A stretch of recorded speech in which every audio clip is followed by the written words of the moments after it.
There is a prayer in India so ancient, so powerful, that the goddess herself is said to have commanded it be written. Not composed by a sage, not revealed in a dream, commanded by the Supreme Mother herself. It contains exactly 1000 names, and within those names, hidden in plain sight, is a complete map of the cosmos, of the human mind, of the path from suffering to liberation.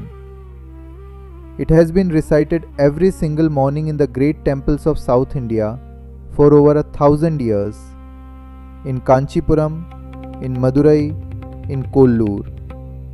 And most people who chant it have never been told what it actually means. Today that changes. This is Lalitha Sahasranamam. And once you hear what is inside, you will never hear it the same way again. Her full name is Lalitha Tripura Sundari, and she is not a goddess who rules a corner of the cosmos. She is the cosmos.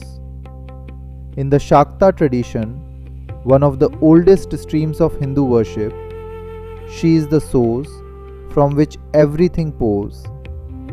The power behind creation, sustenance, and dissolution. The energy without which even Shiva cannot stir. Her form as described in the text is extraordinary. Red as 10 million rising suns, 4 arms, in 2 hands a sugarcane bow and 5 flower arrows, in the other 2 a noose and a goad. But here is what nobody tells you about these weapons. They are not weapons of war. They are weapons of grace. The sugarcane bow is the human mind, sweet, flexible, capable of focus. The flower arrows are the 5 senses, each one designed to draw you toward beauty, toward the divine.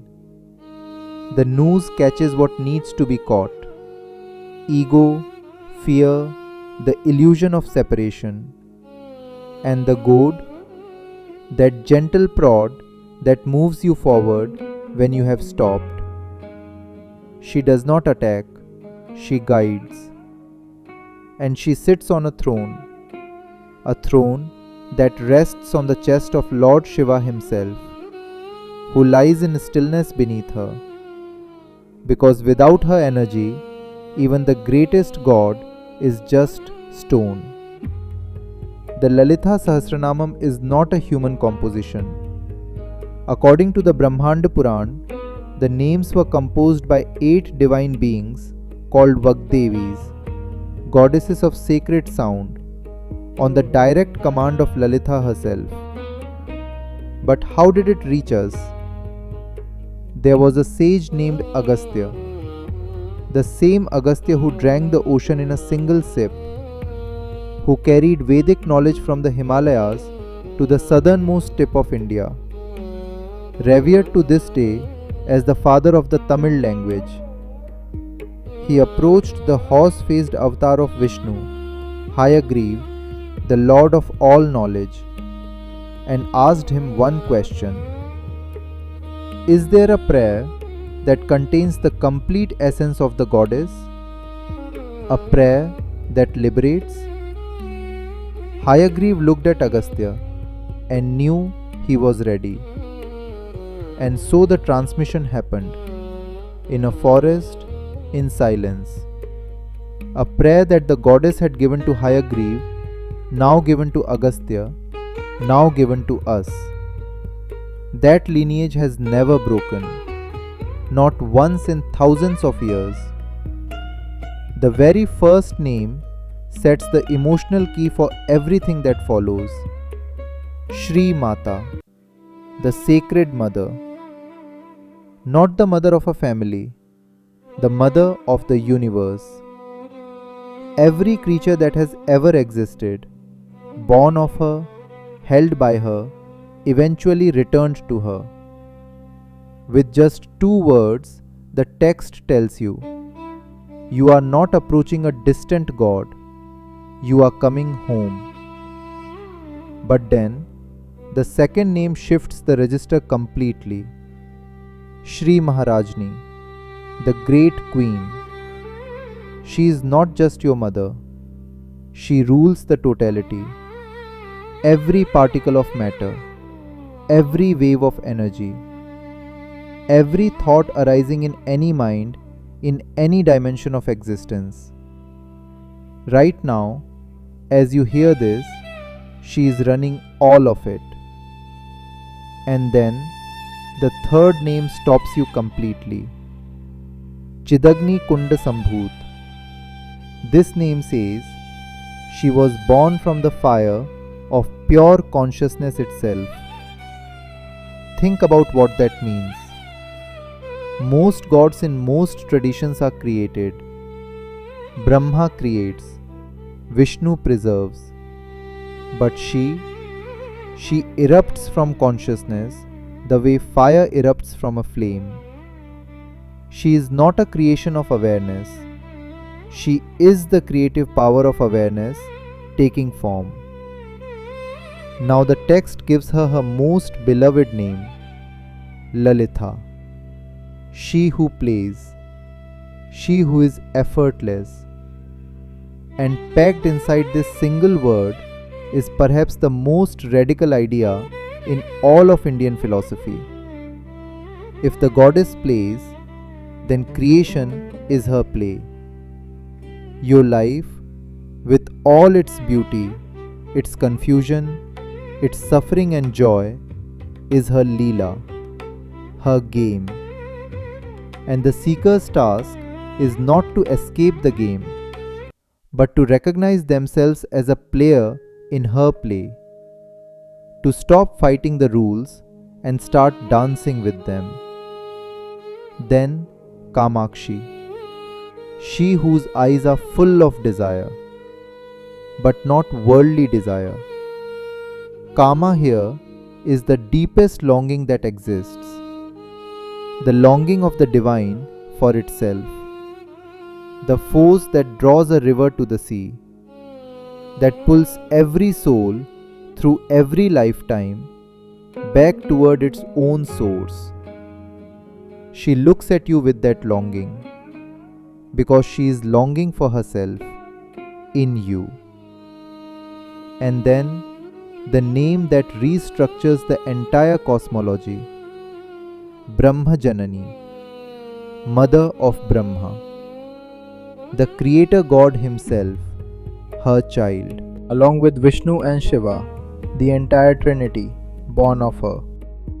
She is not beneath the gods. She is the womb from which even the highest gods are born.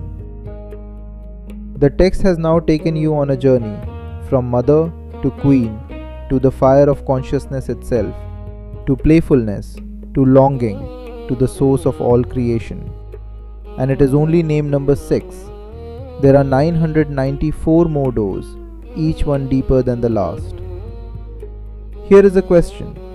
If you wanted to worship a force that has no beginning, no end, no single location, no fixed form, how would you do it? You cannot draw a face for the infinite. You cannot carve a body for pure consciousness. The ancient masters solved this problem in a remarkable way. They said, every force has a pattern. Water flows in spirals. Galaxies spin in spirals. The nautilus shell, the hurricane, the DNA helix, all of them express the same underlying geometry of energy. And the geometry of the goddess, her energy pattern, her living signature, is the Shri Chakra.